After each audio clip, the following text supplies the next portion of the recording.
everyone, welcome to your very own Easily.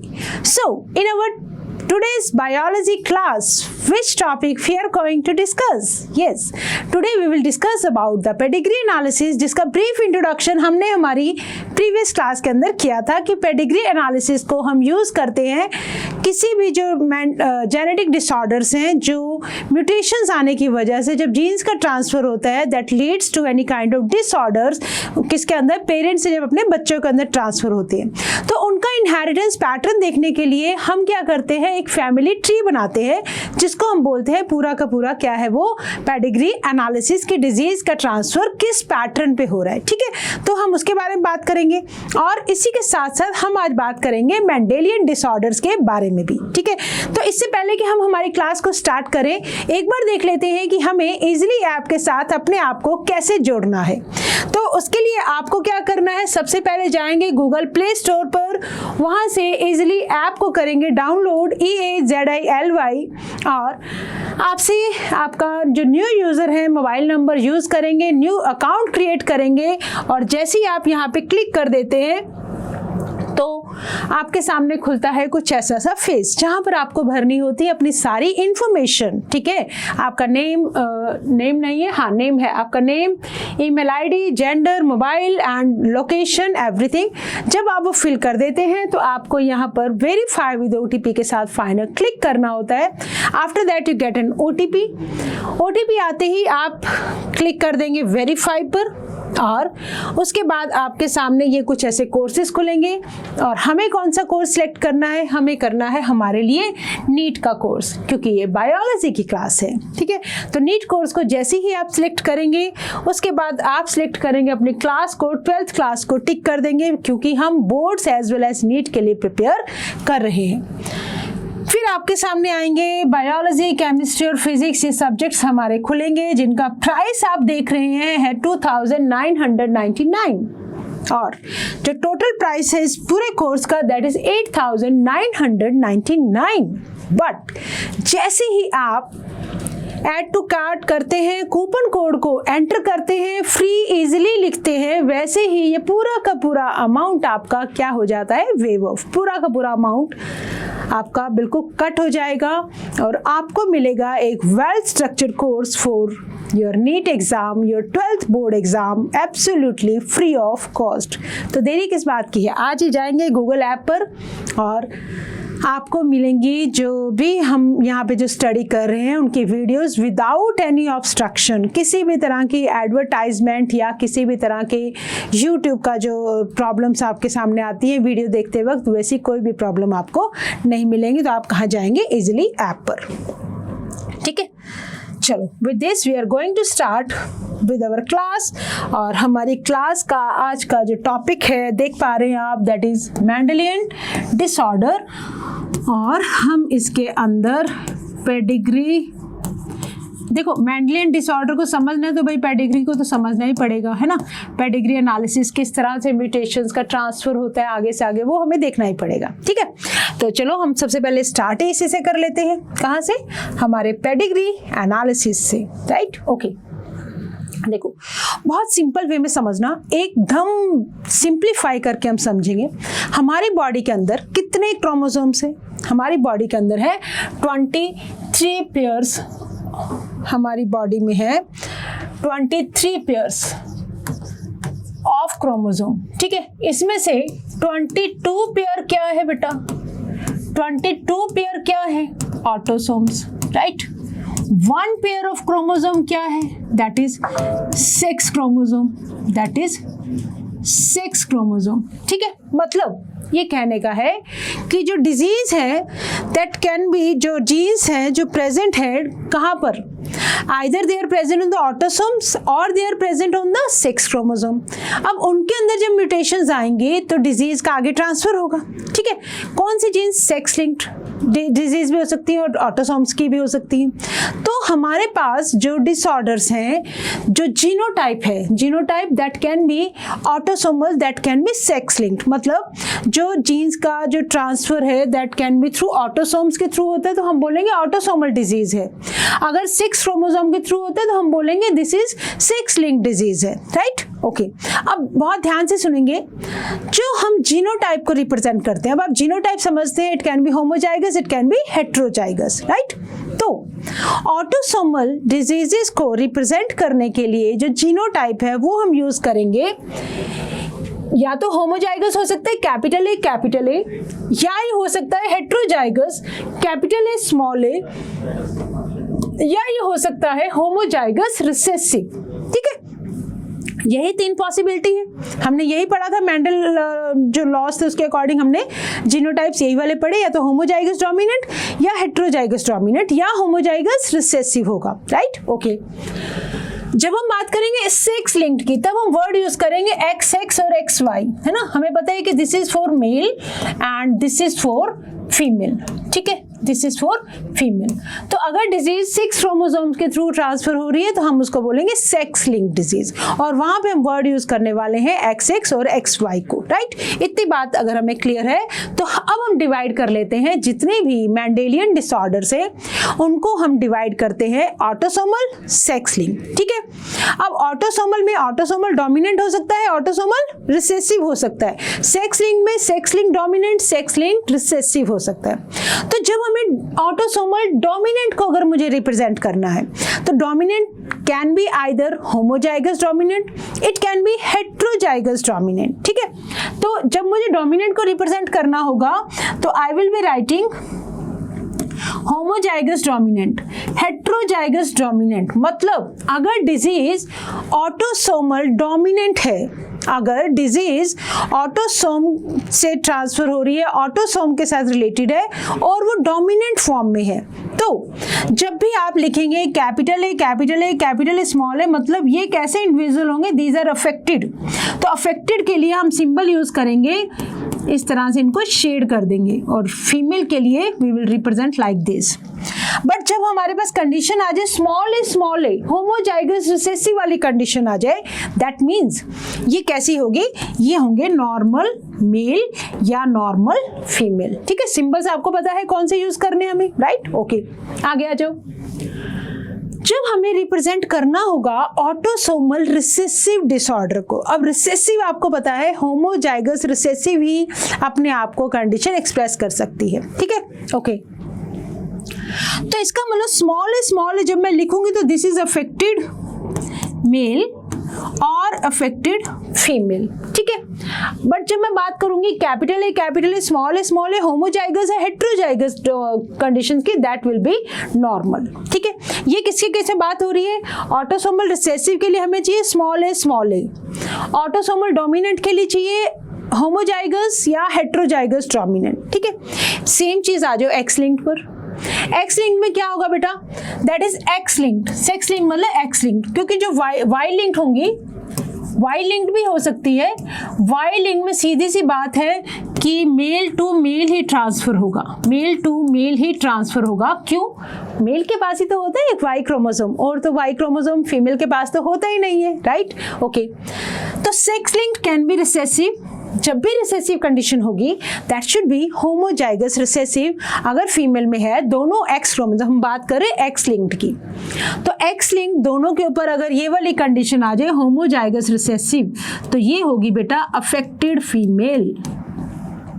But अगर mail के पास जैसे कि एक एक्स क्रोमोसोम है तो एक एक्स के ऊपर भी अगर जीन आ जाती है तो ये वाला मेल भी कैसा होगा, अफेक्टेड, राइट। बट अगर मैं डोमिनेंट की बात करूं, डोमिनेंट के अंदर क्या होगा, दैट कैन बी कैपिटल भी मतलब दोनों एक्स के ऊपर प्रेजेंट है, या ये होमोजाइगस फॉर्म में या हेट्रोजाइगस फॉर्म में है, that is dominant disease, that is x linked dominant.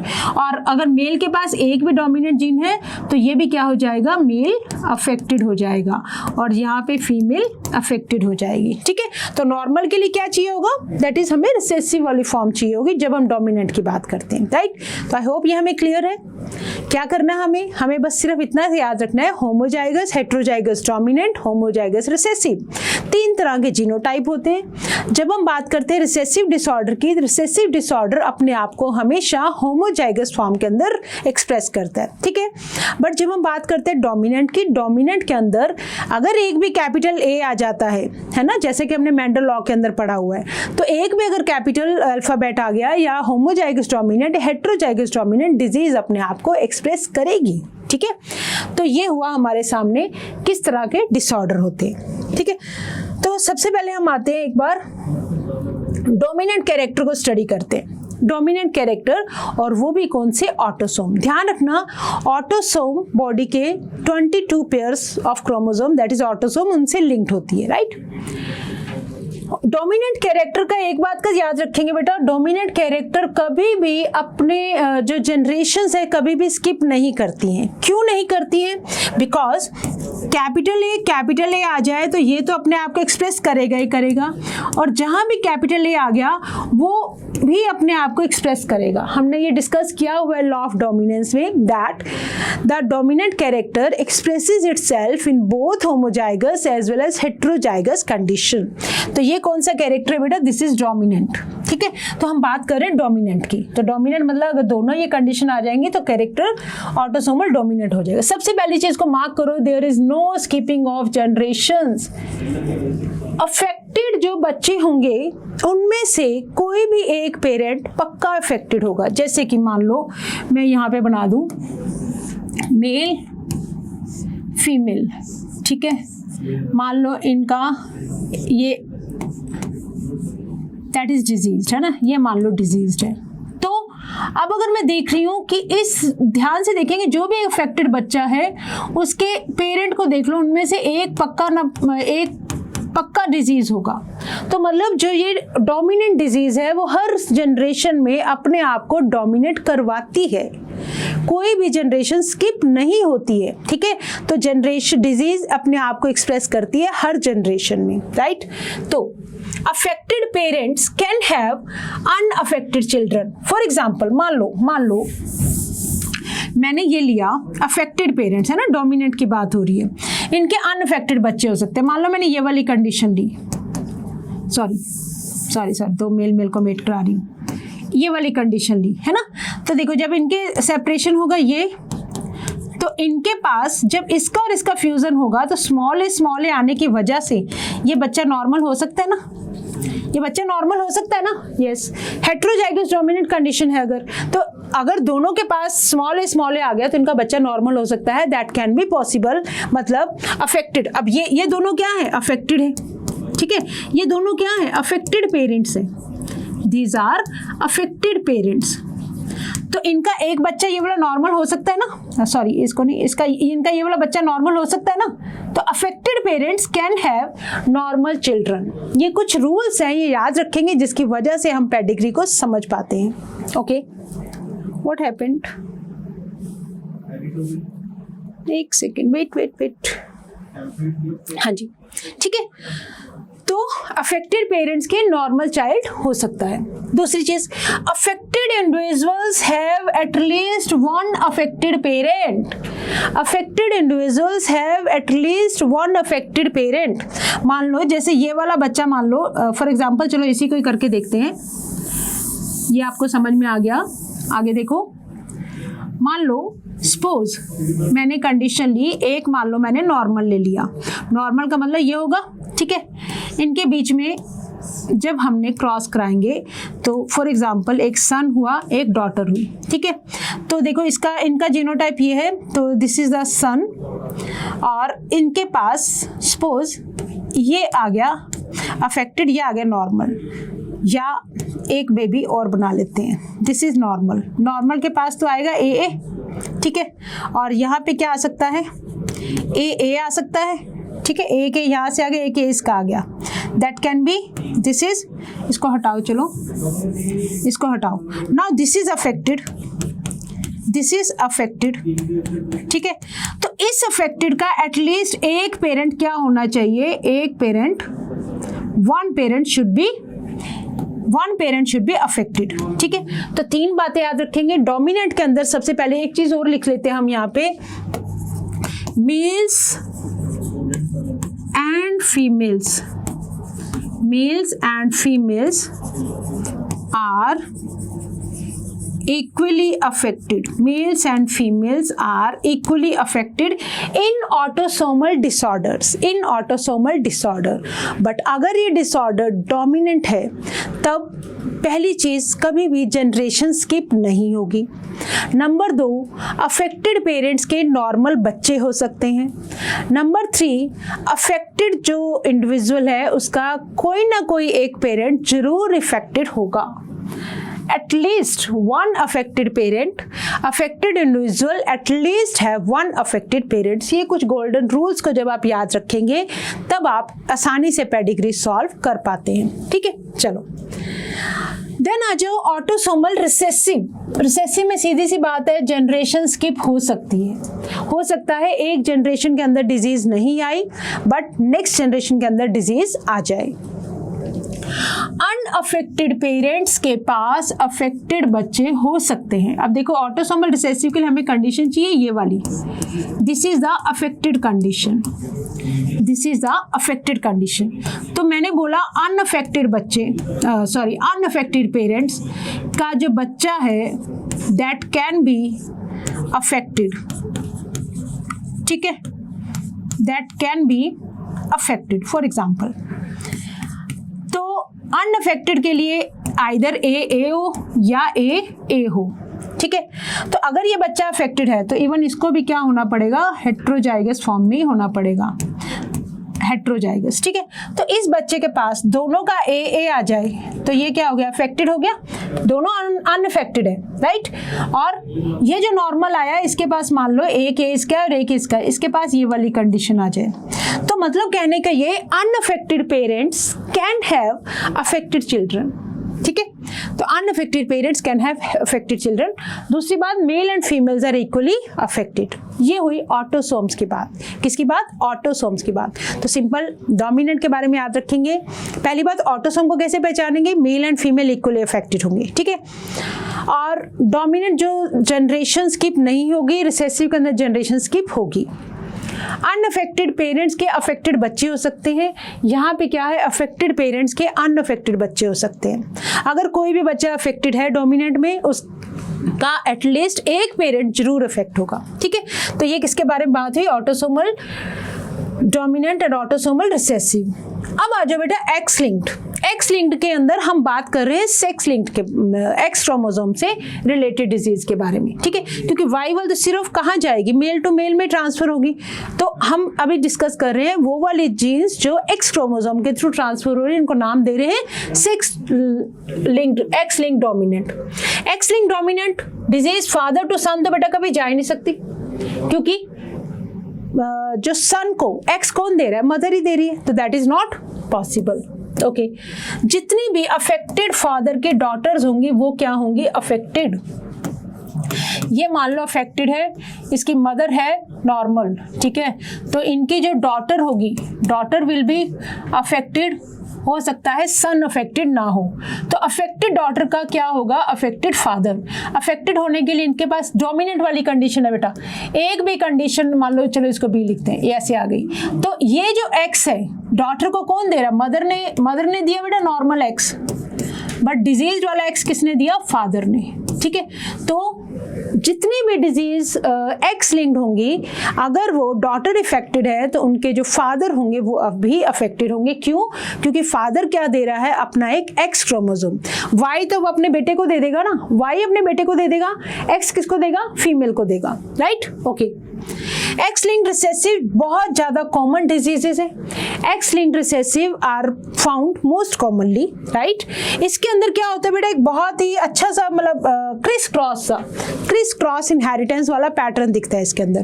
Chris cross inheritance मतलब मदर से डिजीज जाती है बेटे में और पापा से डिजीज जाती है पापा की परियों में, मतलब फादर से डिजीज जाती है उनके डॉटर में. राइट, तो this is criss cross inheritance. Grandfather male ने डिजीज दी अपने डॉटर को, डॉटर ने डिजीज दी सन को. ठीक है, तो इस तरह के पैटर्न को बोलते हैं क्रिस क्रॉस इनहेरिटेंस. क्या बोलते हैं, क्रिस क्रॉस इनहेरिटेंस. राइट, तो इस तरह के 4 डिसऑर्डर के साथ let us understand what are genetic disorder, और हम इसमें बात कर रहे हैं मेंडेलियन डिसऑर्डर्स की। ठीक है, चलो। ब्रॉडली जेनेटिक डिसऑर्डर में be grouped into 2 categories, Mendelian disorder और क्रोमोसोमल डिसऑर्डर। अगर जीन्स में म्यूटेशन आने की वजह से, अगर जीन्स में म्यूटेशन आने की वजह से डिजीज हो रही है आगे ट्रांसफर, उसको बोलेंगे मेंडेलियन डिसऑर्डर। बट अगर क्रोमोसोम के अंदर कोई अबनॉर्मैलिटी आने की वजह से डिजीज हो रही है तो उसको बोलते हैं chromosomal disorder, right? Okay, Mendelian disorders are mainly determined by alteration और mutation in the single gene. एक सिंगल जीन के अंदर किसी भी तरह से चेंज आ जाए, that is known as Mendelian disorders, उस वजह से ट्रांसफर होंगी। ठीक है, ये जो डिसऑर्डर्स हैं, these are transmitted to the offspring on the same lines as we have studied in the principle of inheritance। मतलब वही जो हमने याद किए, law of dominance, law of segregation, law of independent assortment. तो जो मेंडेलियन डिसऑर्डर है, homozygous dominant, heterozygous dominant, but recessive character अपने आप को एक्सप्रेस करेगा only and only in homozygous condition. ठीक है, okay. The pattern of inheritance of such Mendelian disorder can be traced in a family by pedigree analysis। तो pedigree analysis की help से आप Mendelian disorders का inheritance pattern trace कर सकते हैं। Most common and prevalent Mendelian disorders are, हम बात करेंगे haemophilia, cystic fibrosis, sickle cell anaemia, colour blindness, phenyl ketonuria और थैलीसीमिया के बारे में, क्योंकि ये सब की सब हमारी एनसीईआरटी के अंदर मेंशन्ड है। ठीक है, मेंडेलियन डिसऑर्डर में याद रखोगे haemophilia, sickle cell anaemia, colour blindness, phenyl ketonuria, thalassaemia and cystic fibrosis, right? चलो, तो देखते हैं एक एक करके सारे डिसऑर्डर को स्टडी करते हैं। सबसे पहली चीज, it is important to notice that Mendelian disorders, हमने अभी भी डिस्कस किया, कैसे हो सकते हैं? They can be dominant, they can be recessive. जब भी डोमिनेंट और रिसेसिव की बात आएगी, इसका मतलब हम किसकी बात कर रहे हैं? मेंडल के लॉज ऑफ इनहेरिटेंस की बात कर रहे हैं। ठीक है, तो पेडिग्री एनालिसिस से हम समझ सकते हैं, जो क्वेश्चन में हमें ट्रेट दिया है, क्या वो डोमिनेंट है, क्या वो रिसेसिव है। तो हो सकता है ट्रेट या तो सेक्स क्रोमोसोम के साथ लिंक्ड हो, as in case of haemophilia. ठीक है, but it is evident that this X linked recessive trait shows transmission from carrier female to the male progeny. ये हम अभी डिस्कस करेंगे हीमोफीलिया के अंदर। फिलहाल आप मुझे ये देख के बताओ, ये 2 पेडिग्री हैं आपके सामने, ये पेडिग्री क्या रिप्रेजेंट कर रही है? सबसे पहली चीज, फीमेल अफेक्टेड, मेल नॉर्मल। ठीक है, अब इसके अंदर मेल इज अफेक्टेड और यहाँ पे इनकी डॉटर भी अफेक्टेड है, मतलब both male and female are equally affected, female are equally affected. ठीक है, तो इसका मतलब कहीं ना कहीं हमें ये लग रहा है कि द डिजीज इज ऑटोसोमल।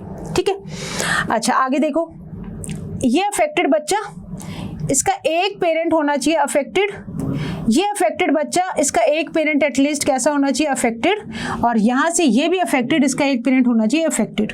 तो दैट मीन्स ये है dominant trait, this is autosomal dominant. ठीक है, वही वाला रूल जो हमने अभी भी पढ़े। यहाँ आ जाओ, अच्छा इसमें क्या है? अफेक्टेड पेरेंट्स के नॉर्मल बच्चे भी हो सकते हैं, दिस इज ऑल्सो डोमिनेंट। यहाँ आ जाओ, ये कैसे पेरेंट्स हैं? These are normal parents, normal parents के अफेक्टेड बच्चे। ठीक है, अफेक्टेड बच्चे, नॉर्मल पेरेंट्स के अफेक्टेड बच्चे, मतलब एक कैसा डिसऑर्डर है? रिसेसिव। और इधर से देखो, यस नॉर्मल पेरेंट्स के अफेक्टेड बच्चे, तो मेल एंड फीमेल इक्वल से अफेक्टेड है, this is autosomal recessive, this is autosomal recessive disorder. ठीक है, तो फिलहाल हमें ऑटोसोमल, उसके बाद डोमिनेंट और रिसेसिव की बात करो तो दोनों कंडीशन में अपने आप को रिप्रेजेंट कर सकते हैं। अब आओ एक बार इसी पेडिग्री को देखो ध्यान से। ठीक है, सेम वही वाली पेडिग्री है जो हमने अभी अभी पीछे देखी है। हमने सिंपल इतना बोला ऑटोसोमल डोमिनेंट। तो एक एग्जांपल लेते हैं बेटा, हमारी एनसीईआरटी का एग्जांपल है मायोटोनिक डिस्ट्रॉफी। मायोटोनिक डिस्ट्रॉफी जो है that is an example of autosomal dominant trait. Autosomal dominant आप इस पेडिग्री को देख के बता सकते हैं। अफेक्टेड यहां से देखना शुरू करोगे, जनरेशन 1, जनरेशन 2, जनरेशन 3 है ना, this is generation 1, this is 2, इसको, ये तो मैरिज वाला केस है एंड ये इनके आगे से जनरेशन है, ठीक है। तो अगर पहले अफेक्टेड वाले बच्चों को ले लिया करो, अफेक्टेड बच्चों को देखा करो, अगर एक भी पेरेंट अफेक्टेड है, अगर अफेक्टेड बच्चे का एक भी पेरेंट अफेक्टेड है, अफेक्टेड बच्चे का एक भी पेरेंट अफेक्टेड है, तो इसका मतलब डिजीज कौन सी है, ये डोमिनेंट है, कहीं भी जनरेशन स्किप नहीं कर रही। दूसरी बात, अफेक्टेड बच्चों के, अफेक्टेड पेरेंट्स के नॉर्मल बच्चे भी हो सकते हैं, दीज आर नॉर्मल बच्चे, ठीक है। अफेक्टेड बच्चों के नॉर्मल बच्चे भी हो सकते हैं, that means this is also dominant. तो एग्जाम्पल इसमें याद रखोगे, autosomal dominant trait, myotonic dystrophy, muscles की पूरी क्या शुरू हो जाती है, डिस्ट्रॉफी मतलब डैमेज होने शुरू हो जाते हैं, खत्म होने शुरू हो जाते हैं। देन आ जाओ pedigree analysis, sickle cell anaemia की बात करते हैं। हमने ये बात की थी सिकल सेल एनीमिया के अंदर पॉइंट म्यूटेशन 6 पोजीशन पे हीमोग्लोबिन की जो चेन के अंदर अभी हम डिस्कस करेंगे, एक 6 पोजीशन पे चेंज आने की वजह से, म्यूटेशन आने की वजह से, पॉइंट म्यूटेशन होने की वजह से क्या कॉज होता है, सिकल सेल एनीमिया। इसकी जो डिजीज, जो जीन है that is present on autosome और अपने आप को एक्सप्रेस करते हैं रिसेसिव फॉर्म में, मतलब हमारे पास ये वाली कंडीशन होनी चाहिए। तो कैसे पहचानोगे पेडिग्री को कि ये रिसेसिव है? रूल्स याद रखोगे, ये पेरेंट कैसे हैं, नॉर्मल। नॉर्मल पेरेंट्स के बच्चे कैसे हो सकते हैं, अफेक्टेड, ठीक है। नॉर्मल पेरेंट, अफेक्टेड बच्चे, mail and female equally affected है, तो हम इसको क्या बोल देते हैं, this is autosomal recessive disorder, ठीक है। सिकल सेल एनीमिया को याद रखोगे। देन आ जाओ जेनेटिक डिसऑर्डर्स, मेंडेलियन डिसऑर्डर में एक और डिसऑर्डर दैट इज हम स्टार्ट कर रहे हैं कलर ब्लाइंडनेस से, ठीक है। Okay, colour blindness it is a sex linked, पहले हमने किए ऑटोसोमल वाले डिसऑर्डर जो ऑटोसोम्स के साथ लिंक्ड थे, अब हम बात कर रहे हैं sex linked recessive disorder. Sex linked recessive का मतलब कैसी कंडीशन होगी, अगर ये वाली कंडीशन आ जाए तो दिस इज अफेक्टेड फीमेल, ठीक है। अगर ये वाली कंडीशन आ जाए तो दिस इज अफेक्टेड मेल, ठीक है। अगर ये वाली कंडीशन आ जाए this is carrier, this is carrier female, ठीक है। तो ये जो डिजीज है that is linked with X chromosome, right. क्या होता है इसके अंदर बेटा, there is defect in either red और green cones of the eye, जिसकी वजह से रेड और ग्रीन कलर को पहचान नहीं पाता है पेशेंट, रेड और ग्रीन के बीच में डिफरेंशिएशन नहीं कर पाता। आप अगर देखेंगे तो आपको नजर आ रहा है, can you read the number in this figure, number नहीं, कलर्स, ये ग्रीन और ये रेड कलर आपको सब दिख रहे हैं, अगर नहीं होगा तो ये कलर ब्लाइंडनेस होगा, बट हमें ये दिखाई दे रहे हैं रेड और green colour, that means we are not suffering from colour blindness, right.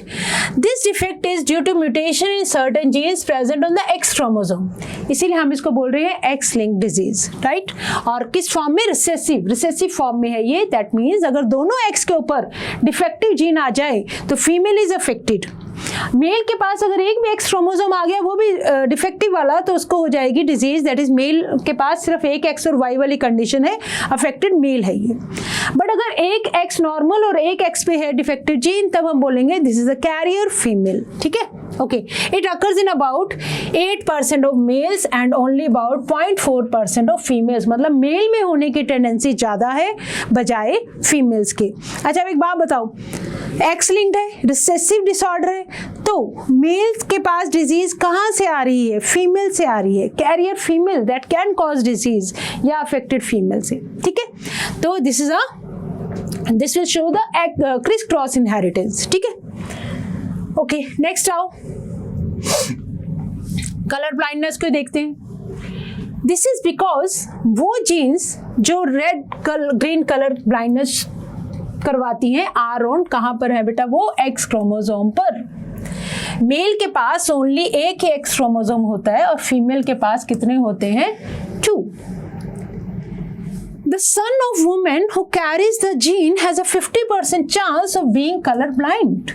मान लो ये XC है और फॉर एग्जाम्पल हमने ये लिया है ना, तो ये तो चलो फीमेल आगे कैरियर, इसका जो बेटा होगा इसके पास जीन कहाँ से आ रही, डिफेक्टिव क्रोमोसोम मदर से आ रहा है, मदर और फादर, ठीक है। इनके बीच में जब क्रॉसिंग हुई तो ऐसे इसको देखो XCY और कैरियर होने के, तो XC तो 50% चांस है कि जो मेल है एक करियर कलर ब्लाइंड फीमेल का या अफेक्टेड फीमेल का 50% चांसेस दैट द मेल या उसका जो बेटा है उसको डिजीज हो जाए। ठीक है, the mother is not herself colour blind because gene is recessive. अच्छा, अब अगर मैं इसको नॉर्मल कर दूं तो ये कैसी कंडीशन आ गई? कैरियर। ठीक है, अगर ये कैरियर कंडीशन आ गई, अगर ये कैरियर कंडीशन आ गई तो क्या होगा? Female can be carrier but male जो होंगे दोनों अफेक्टेड हो जाएंगे। That means its effect is suppressed by her matching dominant normal gene। मतलब एक नॉर्मल जीन आने की वजह से she can survive from, मतलब डिजीज नहीं होगी, she will just carrying the disease to the next generation, right? Okay, a daughter will not normally be color blind unless and until her mother is carrier and her father is color blind। Daughter कब होगी बेटा? ये मान लो इसकी mother career है, ये इसका father है दैट इज डिजीज्ड। जब यहाँ पे कंडीशन आएगी ना ये वाली, तब ये जो डॉटर है तब इसको डिजीज होगी, राइट? चलो एक बार एक काम करते हैं, यहाँ से देखते हैं। अनअफेक्टेड फीमेल कैरियर है, अनअफेक्टेड मेल है, मतलब एन वाला किसको रिप्रेजेंट कर रहे हैं? Capital N is representing the normal और स्मॉल एन रिप्रेजेंट कर रहा है डिफेक्टिव वाली जीन्स को। तो एक एक्स तो आ गया बेटा नॉर्मल।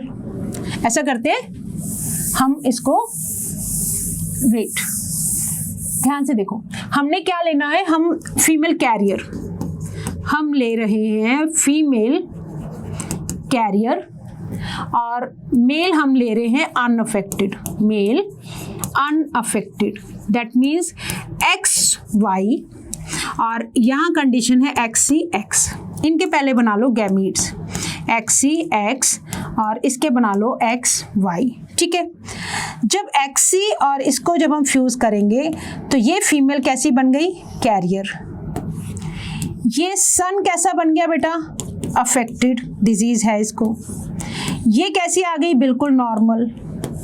ये कैसा सन आ गया? बिल्कुल नॉर्मल। ठीक है, तो unaffected female carrier, unaffected female मतलब नॉन कैरियर दिस इज, और एक कैसी आ गई? अनअफेक्टेड फीमेल कैरियर, एक आ गई कैरियर दिस वन, ऐसी वाली condition, right? Unaffected male, male बिल्कुल अनअफेक्टेड आ गया, और दूसरा मेल कैसा आ गया? Colour blind. ये कैसा आ गया? Colour blind. ठीक है, तो ध्यान रखेंगे हमारे पास क्या सीन है। अगर ये वाली कंडीशन हो तो ये होगी बेटा अफेक्टेड फीमेल, अफेक्टेड फीमेल। ठीक है, अगर ये वाली कंडीशन है, अगर ये वाली कंडीशन है तो हम इसको ऐसे रिप्रेजेंट कर रहे हैं, दिस इज कैरियर। अगर ये वाला मेल है then it is affected.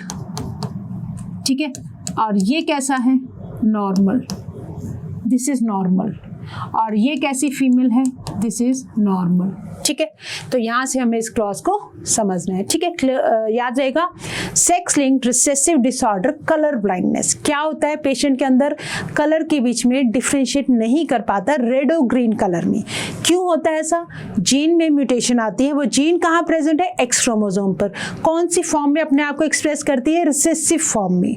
Homozygous recessive form में अपने आप को एक्सप्रेस करती है। ठीक है, और एक्स क्रोमोसोम के थ्रू ट्रांसफर होता है। दूसरा डिसऑर्डर आ जाओ बेटा, जो हमने डिस्कस किया था, प्रिंस चार्ल्स की फैमिली, क्वीन विक्टोरिया की जो फैमिली के अंदर डिजीज है, that is a bleeders disease, that is known as royal family disease, royal disease भी। इसके लिए नाम क्या यूज करते हैं हम नाम यूज करते हैं इसके लिए रॉयल डिजीज और ब्लीडर्स डिजीज, ब्लीडर्स डिजीज, है ना? देखो ध्यान से, अगर एक बार भी ब्लड आना शुरू हो गया that blood will not stop, क्योंकि क्लॉटिंग फैक्टर्स नहीं होते इनके पास, राइट? तो हीमोफीलिया क्या है बेटा? Sex linked recessive disorder. ये भी कैसी कंडीशन होगी? XH, H फॉर हीमोफीलिया लिख रही हूं। जब ये वाली कंडीशन आएगी तब होगी फीमेल अफेक्टेड, अफेक्टेड फीमेल। जब ये वाली कंडीशन होगी तो होगी बेटा carrier female, this female is carrier. XHY वाली होगी, दिस इज होगा अफेक्टेड मेल, राइट? तो ये बातें हमें याद रखनी है। Which shows its transmission from unaffected carrier female to some of the male progeny has been widely studied. In this disease, a single protein that is a part of, पूरा group of protein का एक part है, किसके अंदर involved है? That is involved in clotting of the blood. Clotting factors होते हैं बहुत सारे हमारी body के अंदर. Due to this, in an affected individual, एक simple cut भी that will result into the non-stop bleeding. ठीक है, जनरली क्या होता है बेटा, हमारे अगर कहीं भी कट लग जाए तो वो ब्लड थोड़ी देर में रुक जाता है, क्लॉट बन जाता है वहां पे, बट इस केस में, इस डिजीज में सोचो अगर जरा सा भी कट लग गया तो कंटिन्यूस ब्लीडिंग होने की वजह से कितना ब्लड का लॉस हो जाता है। तो this disease is known as haemophilia. ठीक है, चलो एक बार हीमोफीलिया को और समझते हैं। हेटेरोजाइगस फीमेल मतलब XHX, this is heterozygous condition, it is a carrier for haemophilia. ये ट्रांसमिट कर सकती है डिजीज किसको? अपने सन को। This can transfer the disease to sons.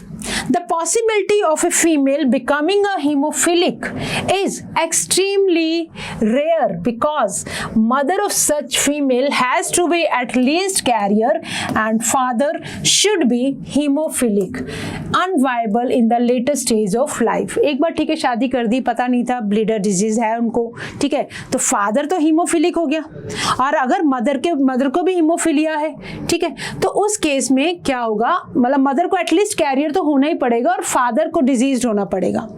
The family pedigree of queen Victoria जो हमने हमारी लास्ट क्लास के अंदर देखी थी, shows a number of hemophilic descendants as she was female, that queen was the carrier of the disease। ठीक है, देखो ध्यान से, अफेक्टेड फादर है, ठीक है, यहाँ पे लिखते हैं हम अफेक्टेड फादर और नॉन कैरियर मदर। अफेक्टेड, चलो एक मिनट क्रॉस करा के देखते हैं। अफेक्टेड फादर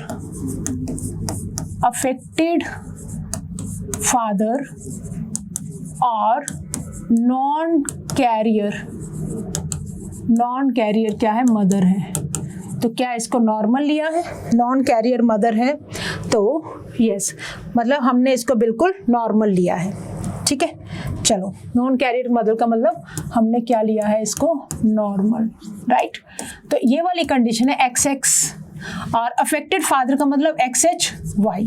ठीक है, बनाओ गैमीट्स XHY, इसके गैमीट्स बनाओ, नॉर्मल बनेंगे। ठीक है, ओके, अब देखो XHX, राइट, दूसरा भी बन सकता है XHX, ये कितनी होगी डॉटर्स? पूरी डॉटर्स जो भी हैं, और XY,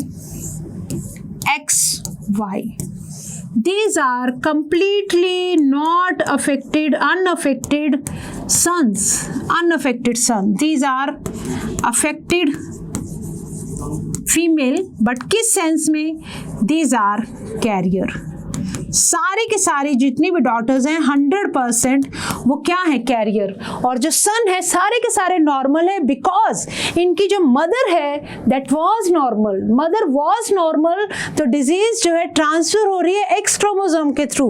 तो फादर से वाई आ रहा है बेटे के पास, बट जो एक्स है वो सिर्फ मदर से आ रहा है। ठीक है, तो इसलिए क्या हुआ, देखो 100% डॉटर्स कैरियर अनअफेक्टेड और 100% सन्स अनअफेक्टेड। ठीक है, कैरियर डॉटर मतलब डिजीज ट्रांसफर कर सकती है बट इनको डिजीज नहीं होगी। ठीक है, आगे आ जाओ। अब हमने लिया अनअफेक्टेड फादर और कैरियर हमने ले लीजिए मदर। ठीक है, देखो ध्यान से, इसको फीमेल कैरियर को अफेक्टेड नहीं लिखो, ठहरो, हाँ फीमेल बस कैरियर लिखो। ठीक है, चलो अब हमने क्या लिया, क्या सीन था? Now we have to take unaffected father and carrier mother.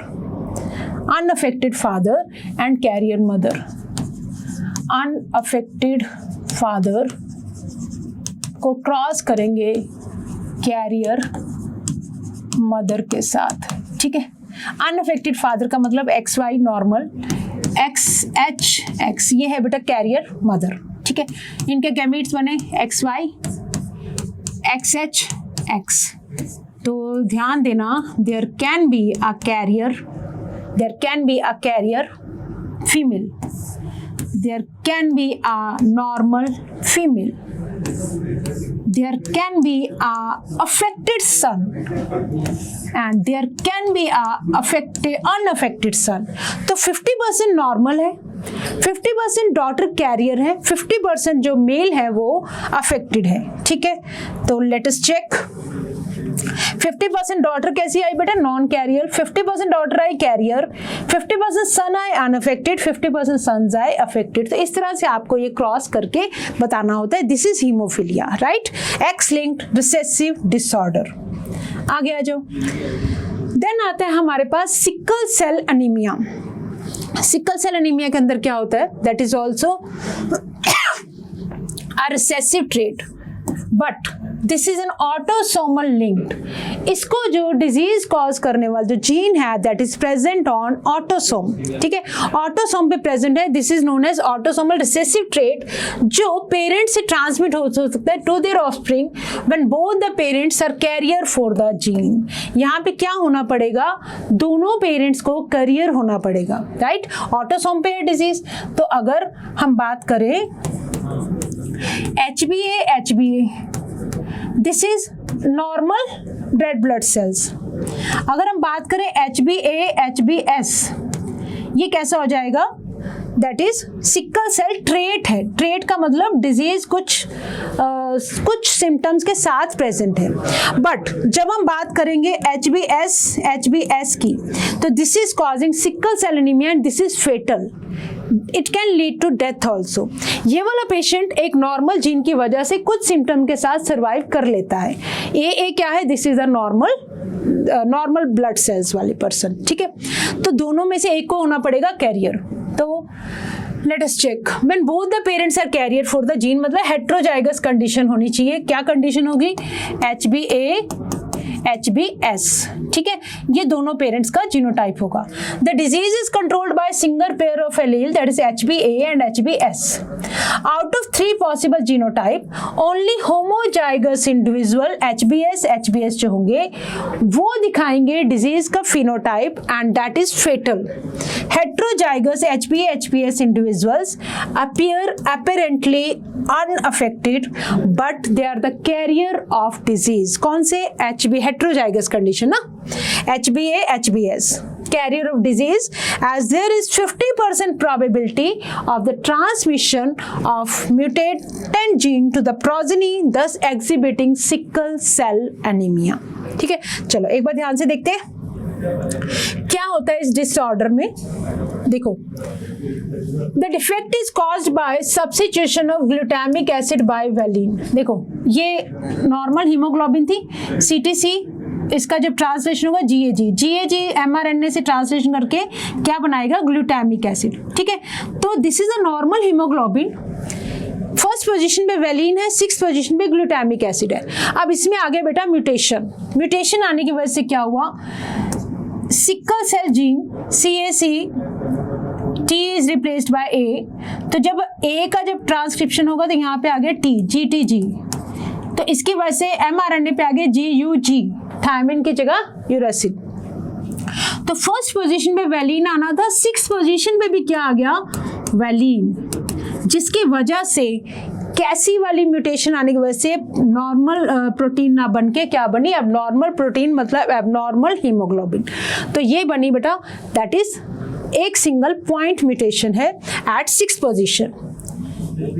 6th position of the beta globin chain. कितनी चेन्स होती है हीमोग्लोबिन की? 2 चेन्स होती हैं, अल्फा एंड बीटा चेन. तो याद रखोगे beta chain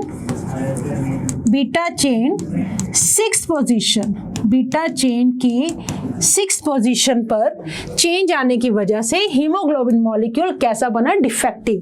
the substitution of amino acid in the globin protein that results due to single base substitution at the 6th codon of the beta globin chain from GAG to GUG.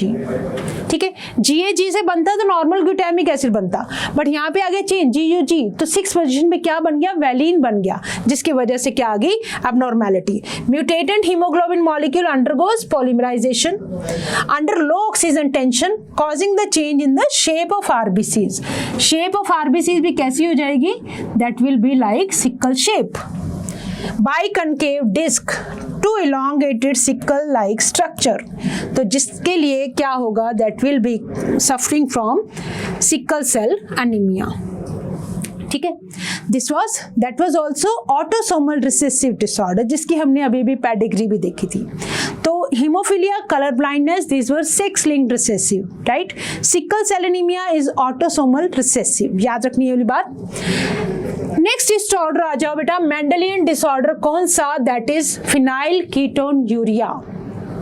Phenylketonuria due to the deficiency of enzyme phenyl hydroxylase.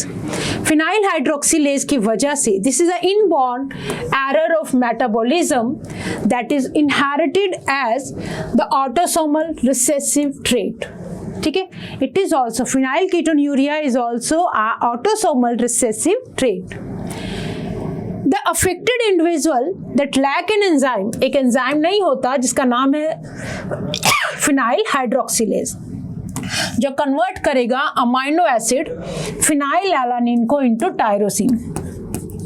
Phenyl alanine is converted into tyrosine in the presence of enzyme phenyl hydroxylase. ठीक है, अब जब ये enzyme नहीं है, इस enzyme की deficiency है, that is not present, as a result क्या होगा बेटा, फिनाइल एलानिन जो है दैट विल स्टार्ट अक्यूमुलेटेड और कन्वर्ट हो जाएगा into phenyl pyruvic acid. Phenyl alanine का कंसंट्रेशन बढ़ेगा तो एक्यूमुलेट होना शुरू हो जाएगा फिनाइल पायरुविक एसिड में, और कहाँ जाएगा ये, और उसके दूसरे डेरिवेटिव्स भी आ जाएंगे.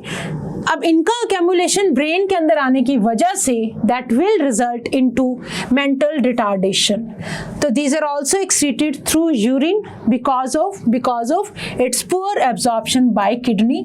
कीटोन की फॉर्म में फिनाइल कीटोन, फिनाइल के जो कीटोन्स है they are released in urea, इसीलिए डिजीज का नाम क्या है, phenyl ketone urea. It is a कौन सा डिसऑर्डर है, autosomal recessive disorder. This is a autosomal recessive disorder. ठीक है, कुछ ऐसी सी कंडीशन हो जाएगी, mentally retarded, unaffected carrier father, unaffected carrier mother, दोनों कैरियर है बेटा. ठीक है, तो जब इनको क्रॉस कराएंगे तो हमारे पास आ जाएंगे 4 बच्चों में से एक बच्चा होगा अनअफेक्टेड. ठीक है, 4 में से 2 बच्चे होंगे अनअफेक्टेड बट कैरियर, और 4 में से एक बच्चा हो जाएगा प्योर अफेक्टेड. ठीक है, तो इस तरह से ये वर्क करता है. अफेक्टेड जब हमें अनअफेक्टेड कैरियर कंडीशन को हमें दिखाएंगे तो we will show it like एक जीन जो होगी वो डिफेक्टिव होगी. राइट, चलो देन आ जाओ बेटा thalassemia. Thalassemia is also a autosomal linked disorder. Thalassemia is also autosomal linked disorder. Recessive है, ये भी कैसा है बेटा, autosomal recessive. Right? Blood disease that is transmitted from parents to offspring. जब दोनों के दोनों parents are unaffected carrier for the gene और heterozygous condition हो. जैसे कि देखो कैरियर फादर, एक नॉर्मल जीन, एक अफेक्टेड जीन, एक नॉर्मल एक अफेक्टेड. तो देखो कैपिटल आर आने की वजह से अनअफेक्टेड, आर और स्मॉल आर आने की वजह से कैरियर, ऐसे ही कैरियर सन, और स्मॉल आर आ जाएंगे तो अफेक्टेड डॉटर हो जाएगी. होगा क्या इसके अंदर, defect could be due to either mutation हो जाए, डिलीशन हो जाए, म्यूटेशन और deletion which ultimately results in, देखो ये है क्वांटिटेटिव डिसऑर्डर. थैलीसीमिया कैसा है बेटा, क्वांटिटेटिव. सिकल सेल एनीमिया कैसा था, दैट वाज क्वालिटेटिव. क्वांटिटी, यहाँ क्वांटिटी रिड्यूस हो जाती है, वहां पे क्वालिटी हैम्पर हो रही थी सिकल सेल एनीमिया में. ठीक है, ओके. तो reduce rate of synthesis of one of the globin chain, alpha और बीटा चेन में से एक चेन की जो सिंथेसिस है वो कम हो जाती है. Right, that make up haemoglobin. This causes the formation of abnormal haemoglobin molecule and क्या कॉज करेगा, anaemia, which is the characteristic of this disease.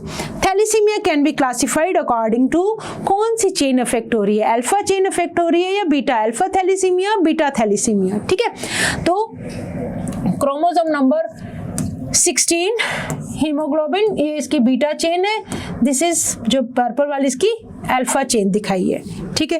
तो क्रोमोसोम नंबर 16 और क्रोमोसोम नंबर 11 की बात करेंगे हम इसके अंदर। अल्फा थैलेसीमिया के अंदर क्या होगा, जब production of globin chain is affected, production of globin chain alpha, कौन सी चेन,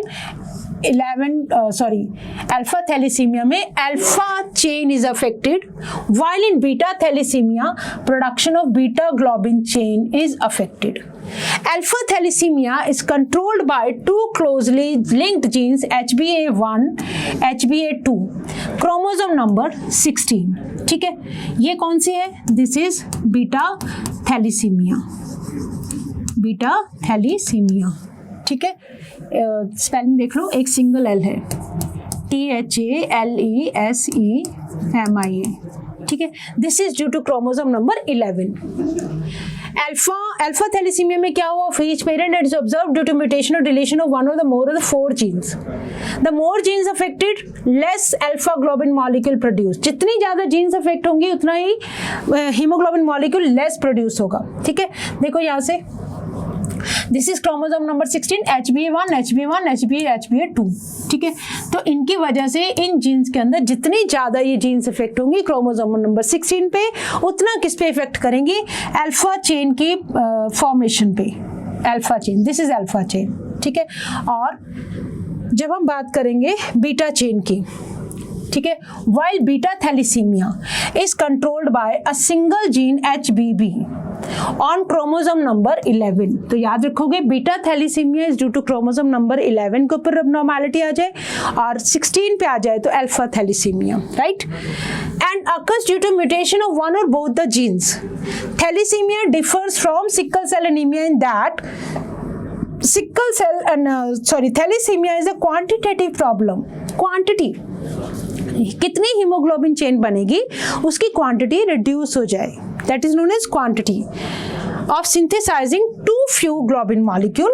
वाइल जो सिकल सेल एनीमिया था वो थी क्वालिटी वाली प्रॉब्लम, उसके अंदर क्वालिटी चेंज हो गई of synthesising and incorrectly functioning globin. यहाँ नॉर्मल फंक्शनिंग है बट जितनी क्वांटिटी चाहिए उतनी क्वांटिटी नहीं है, right, that is known as thalassaemia. But अगर स्ट्रक्चर चेंज हो जाए, डिफेक्टिव हीमोग्लोबिन बन जाए, then it is quality hamper होगी, that is in the sickle cell anaemia, ठीक है। तो अल्फा थैलेसीमिया क्रोमोसोम नंबर 16 और beta thalassaemia chromosome number 11। So with this we have done all the Mendelian disorders and now it's a question time. So let us solve these questions. Find out the total number of Mendelian disorder from the following. ठीक है, haemophilia है, sickle cell anaemia है, colour blindness है, thalassaemia है, phenyl ketonuria है। तो कितने हो गए बेटा? क्या सिस्टिक फाइब्रोसिस को भी हम लेते हैं? यस, सिस्टिक फाइब्रोसिस में क्या होता है, म्यूकस के प्लग्स बनने शुरू हो जाते हैं, ठीक है। तो 1 2 3 4 5 6, तो 6 आंसर हमारा है। ओके, आगे आ जाओ। Which of the following is a sex-linked recessive disorder? Sex-linked recessive disorder. Sex-linked, that is, yes, haemophilia. Haemophilia कैसा था बेटा? Sex-linked recessive disorder, carrier female की जब हमने बात की थी। Okay, which of the following is a autosomal dominant trait? हमने सबसे पहले जो पेडिग्री देखी थी मायोटोनिक डिस्ट्रॉफी की, that was autosomal dominant trait, autosomal dominant trait, ठीक है। ओके, आगे आ जाओ। Queen Victoria was a carrier of which disease? Bleeders disease, haemophilia, that is haemophilia की कैरियर थी क्वीन विक्टोरिया, इसीलिए पूरी की पूरी फैमिली के अंदर डिजीज स्प्रेड हुई। Sickle cell anaemia is caused by substitution of glutamic acid by valine, by valine at 6th position of the beta globin chain of hemoglobin molecule, ठीक है। तो that is valine, D आ जाएगा बेटा इसका answer, ठीक है। Okay, आगे आओ। Thalassemia and sickle cell anemia are caused due to problem in globin molecule synthesis. Select the correct statement. Both are due to quantitative defect. दोनों नहीं है. Thalassemia is due to less synthesis of globin molecule. Okay. Sickle cell anemia is due to quantitative problem. No. Both are due to qualitative defect. No. That means thalassemia वाली option है right. It is due to the less synthesis of globin molecule. ठीक है. तो with this we have completed with Mendelian disorders, and it's a time to say thank you. But always remember that you have to learn with a smile.